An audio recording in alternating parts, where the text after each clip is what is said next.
നമസ്കാരം. കൊടും തീവ്രവാദിയായ നിരവധി ബോംബ് കേസുകൾ പ്രതിയായിട്ടുള്ള അബ്ദുൽ നാസർ മദനിയുടെ മോചനത്തിന് വേണ്ടിയിട്ട് പ്രമേയം പാസാക്കുന്നു. ഒരു കോടതിയും നിരപരാധിയാണെന്ന് കണ്ടെത്താത്ത സമയത്ത് ജയിൽ മോചിപ്പിക്കുവാൻ വേണ്ടിയിട്ട് ഒരു കോടതിയുടെയും വിധി വരാത്ത സമയത്ത് അടിയന്തരമായിട്ട് ഇയാളെ ജയിലിൽ നിന്ന് മോചിപ്പിക്കണമെന്നാവശ്യപ്പെട്ടുകൊണ്ട് പ്രമേയം പാസാക്കിയ രാഷ്ട്രീയ പാർട്ടികൾ, ആ രാഷ്ട്രീയ പാർട്ടികളുടെ ആരോപണ പ്രത്യാരോപണങ്ങളാണ് ഇന്ന് വടകര നിയോജക മണ്ഡലത്തിൽ നിന്ന് ഉയർന്നു കേൾക്കുന്നത്. ഇസ്ലാമോഫോബിയ, ഇടതുപക്ഷത്തിന്, പി ജയരാജന്, ശൈലജ ടീച്ചർക്ക് ഒക്കെ ഇസ്ലാമോഫോബിയാണ് എന്നാണ് ഐക്യജനാധിപത്യ മുന്നണിയുടെ നേതൃത്വം ആരോപിക്കുന്നത്.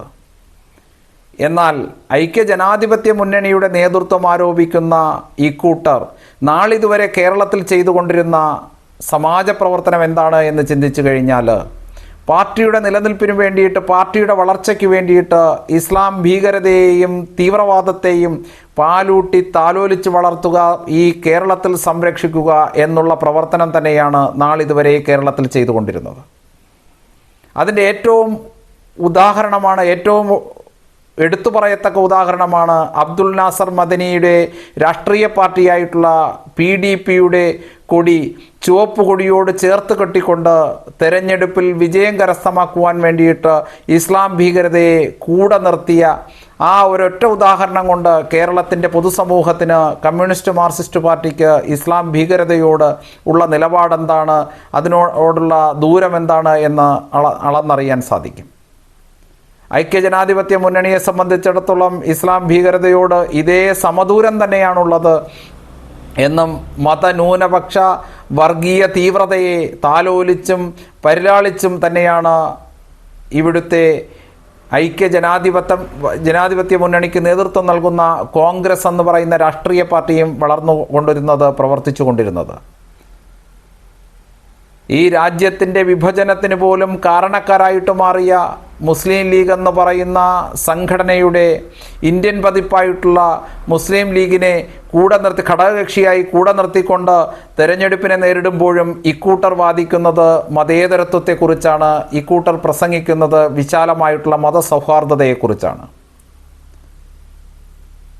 അന്ധമായിട്ടുള്ള മതവിശ്വാസത്തിൻ്റെ അടിസ്ഥാനത്തിൽ നിലവിലുള്ള MP പോലും മാറ്റിക്കൊണ്ട് മത തീവ്രവാദികളുടെ പിന്തുണയോടുകൂടിയിട്ട് വളരെ അനായാസം ജയിച്ചു കയറാം എന്നുള്ള ഉത്തമ ബോധ്യത്തിൽ മണ്ഡലം മാറ്റി സ്ഥാനാർത്ഥിയെ നിർണയിക്കുന്നതുൾപ്പെടെയുള്ള തീരുമാനങ്ങളുമായിട്ട് ഈ രാഷ്ട്രീയ പാർട്ടികൾ മുന്നോട്ട് പോകുമ്പോൾ യഥാർത്ഥത്തിൽ കേരളത്തിൻ്റെ പൊതുസമൂഹത്തെ നോക്കിയിട്ട് കുഞ്ഞണം കുത്തുന്ന പണി തന്നെയാണ് ഇത്തരത്തിലുള്ള പ്രത്യാരോപണങ്ങളിലൂടെ ഇക്കൂട്ടർ നടത്തുന്നത് എന്നുള്ളത് അരിയാഹാരം കഴിക്കുന്ന സാമാന്യ ബുദ്ധിയുള്ള പൊതുസമൂഹത്തിന് അറിയാൻ സാധിക്കും.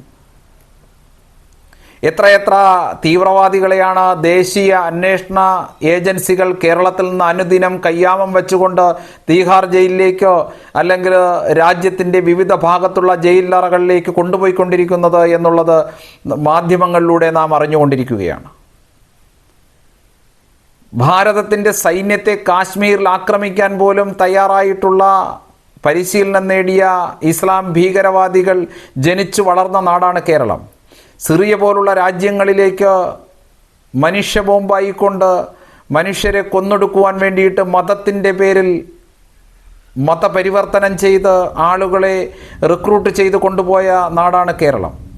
ഇത്തരത്തിലൊട്ടേറെ തീവ്രവാദ പ്രവർത്തനങ്ങൾക്ക് അനേകായിരം സംഭാവനകൾ നൽകിയ തീവ്രവാദത്തിൻ്റെ കളിത്തൊട്ടിലായ കേരളത്തിൽ ഇത്തരത്തിലുള്ള ഈ രാഷ്ട്രീയ പാർട്ടികൾ ഇതിനെല്ലാം സാഹചര്യമൊരുക്കി, ഇതിനെല്ലാം എല്ലാവിധ ഒത്താശയും ചെയ്തു കൊടുത്ത രാഷ്ട്രീയ പാർട്ടികളുടെ പ്രത്യാരോപണങ്ങൾ ഇന്ന് പൊതുസമൂഹത്തിൻ്റെ നേർക്കുള്ള വെല്ലുവിളിയായിട്ടല്ലാതെ മറ്റെന്തായിട്ടാണ് നമുക്ക് കാണാൻ സാധിക്കുന്നത്. ഈ കൂട്ടരുടെ ഇത്തരത്തിലുള്ള പരസ്യമായ വെല്ലുവിളികൾ, ഇത്തരത്തിലുള്ള പരസ്യമായ സംവാദങ്ങൾ സാമാന്യ മതസൗഹാർദ്ദതയിൽ ജീവിക്കുന്ന, സാമാന്യ ഇവിടുത്തെ നീതിന്യായ വ്യവസ്ഥയെ മാനിച്ചുകൊണ്ട് ജീവിക്കുന്ന പൊതുസമൂഹത്തിനോടുള്ള കൃത്യമായിട്ടുള്ള അവഹേളനം തന്നെയാണ്.